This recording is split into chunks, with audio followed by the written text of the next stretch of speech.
So, welcome to the Business Spotlight interview series. I'm your host, Harneet, and today we have Neil Lawson, the director of Geoenergy Design.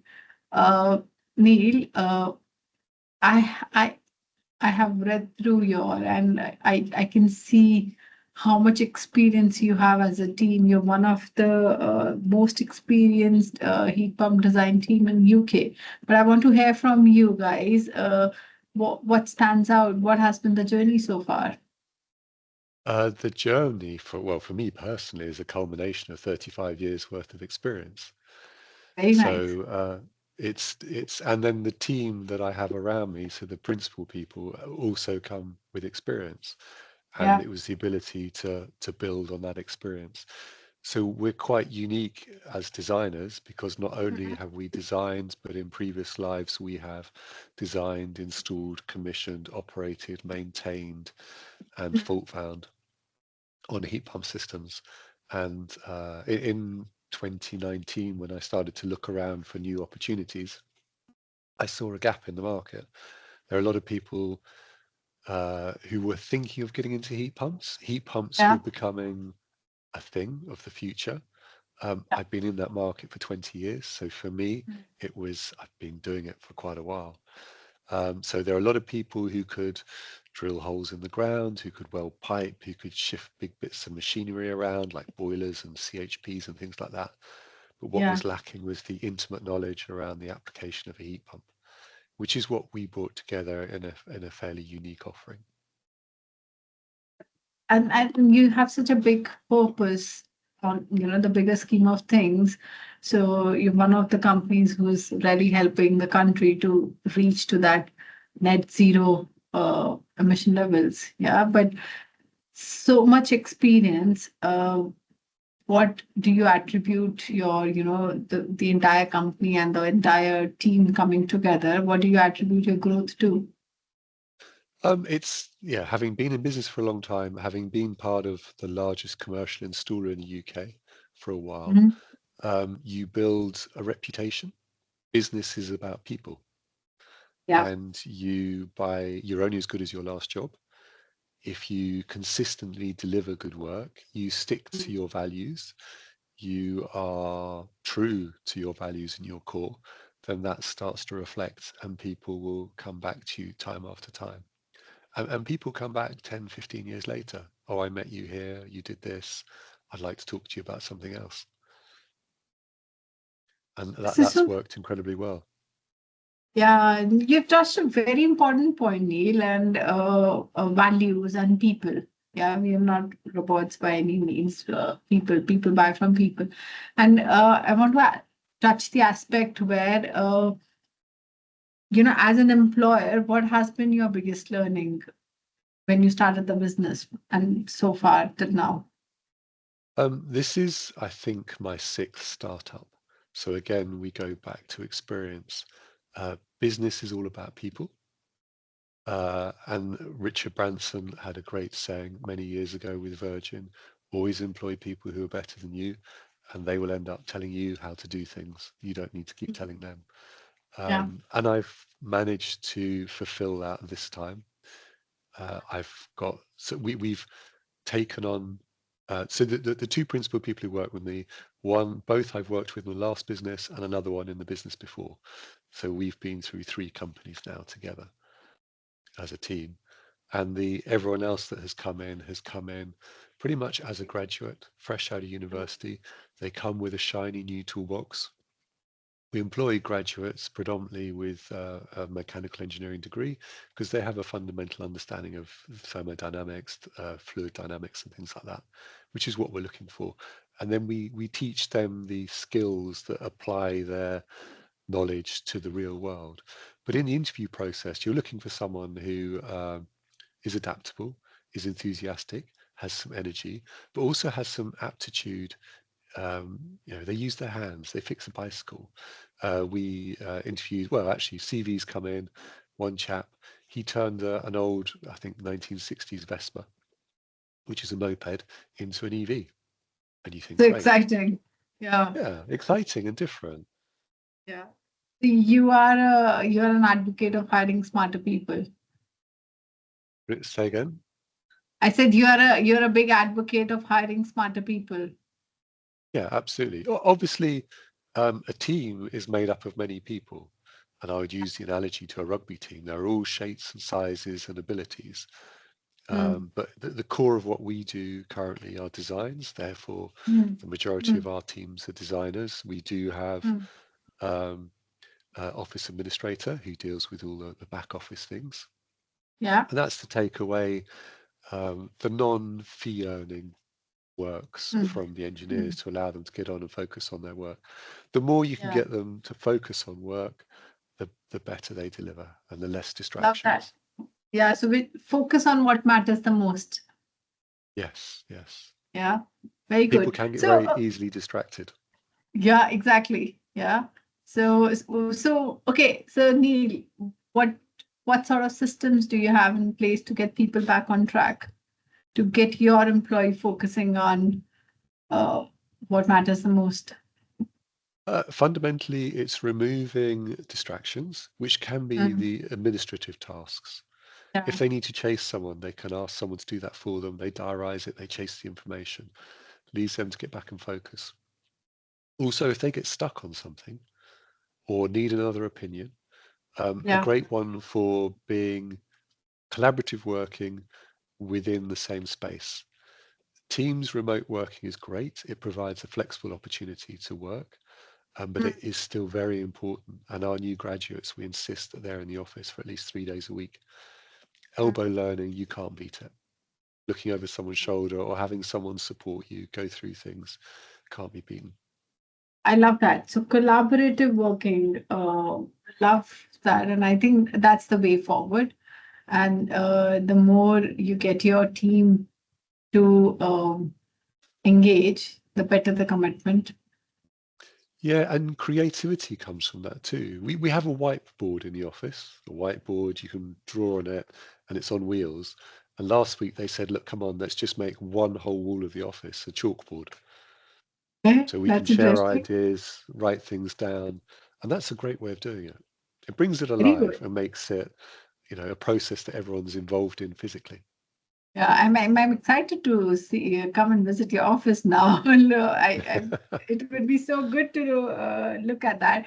But no, thanks for sharing that. So, you just mentioned a point there. This is your sixth startup, yeah, and Yeah. clearly you've been having multiple businesses. So I want to understand, as a business owner, as a you start up, and then what is the vision for geoenergy? Where do you see the business going in the next 5 to 10 years? In the next 5 to 10 years, I probably won't be with it. So there's a succession plan for Okay. those who I've brought in and taught or have learned the business to take over within time. But we are unique in that not only do we design stuff, but we have practical experience, and therefore we've been fortunate to watch our installations work, and we can feed back into our new designs.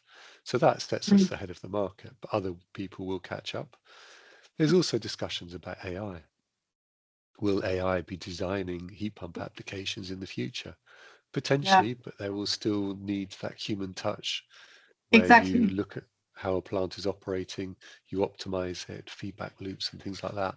And there's the knowledge of, that doesn't work like that, or I once saw that happen, or this is how it's better to do this. So in 5 to 10 years' time, we would still like to be ahead of the market.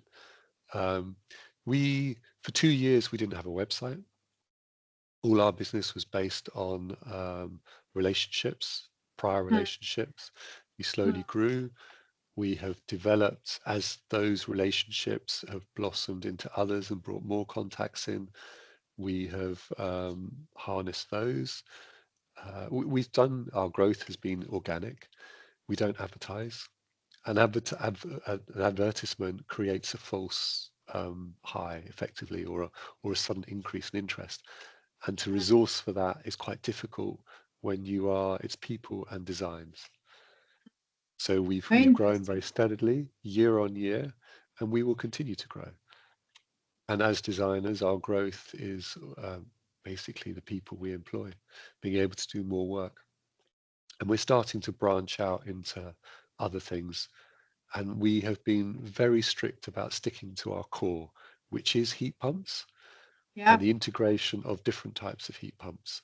Not getting distracted. We Yeah. use the word again, distraction. Not getting Yeah. distracted by other things. Yeah. Okay. So heat pumps is the future for you, going deep into that. Yes, yeah, we've been deep in it for, you could say, 20 years already. But Mm, to carry on learning, to carry on applying our knowledge to mm. the different problems around the world. Heat pumps, we currently, our focus is UK, but we've done work in Spain, a little bit in Germany, and we've done the first all-electric building in New York, Very good. which won an Yeah. award last year.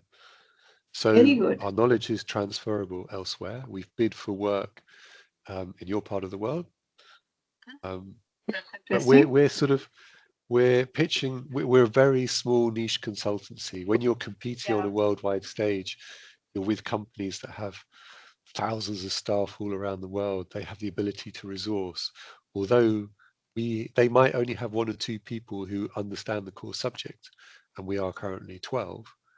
Wow. We don't have all the supporting stuff to go with it. But so the vision is to go international out of UK. Yeah. Yeah, Is and that? that's come organically. We're being asked and Mm, invited to tender for work. We're not mm, searching it. And mm, again, that comes from reputation and referral and people we might have done some work with in the UK and are now on a mm. contract, NEOM in Saudi Arabia and things like that. That is very interesting. So Neil, whenever I speak to business owners, yeah, so what you just said, it's so good because you have seen massive growth, and definitely we can see the passion you and the team have for what you do. Uh, but whenever I speak to business owners, at the backside, behind the scenes, there's a lot of work and there's a lot of challenges as well. What a business owner faces.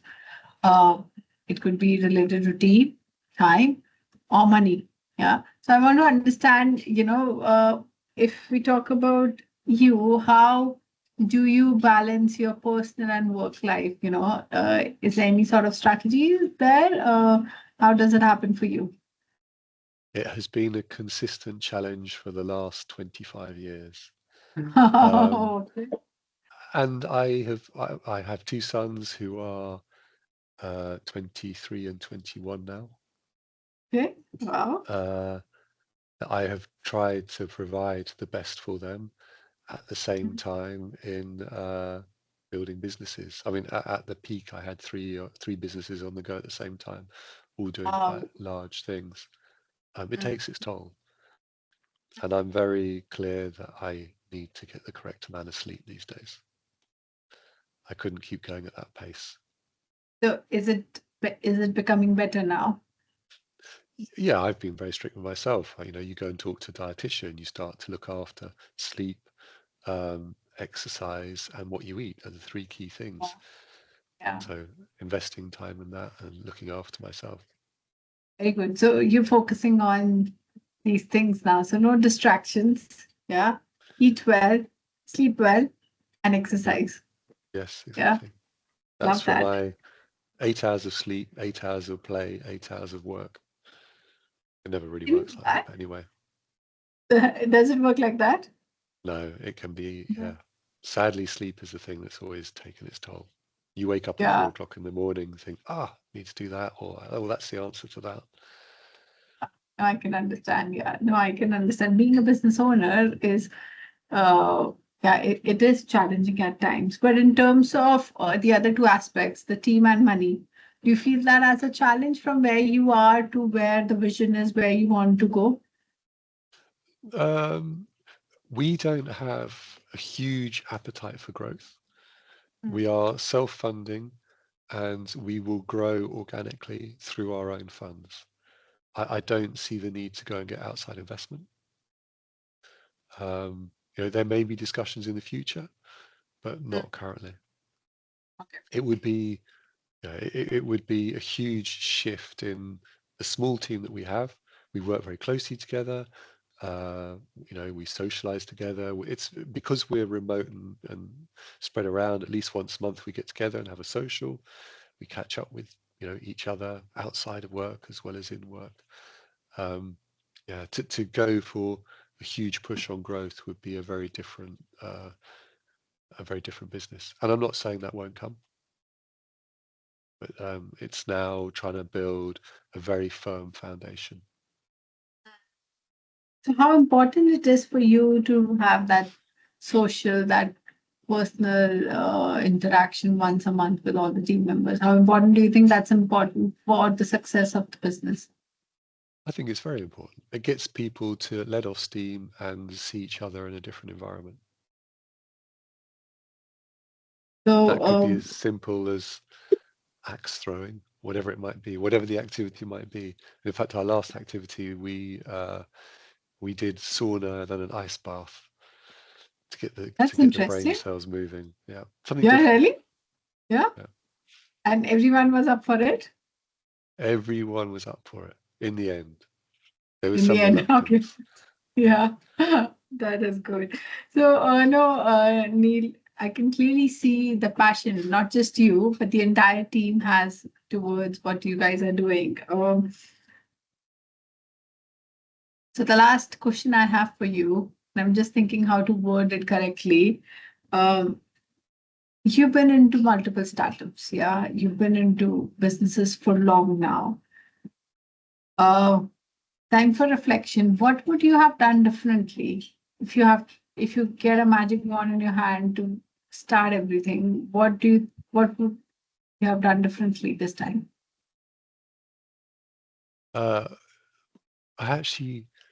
It's been an evolving path. I don't think I would have done anything differently because a lot of the things that happened were outside of my control. So I just had to respond to what was going on. And that could be as simple as government legislation changed overnight. Yeah. So that kills a part of a market. You can't do anything about that. Yeah. The things which are not in your control, why focus on that? Yeah. That's very interesting. And what would you give an advice? One piece of advice you would have for anyone who is there thinking about the business, to start a business, but is not able to take that next step? What advice would you have for that person? Don't hesitate and follow your passion.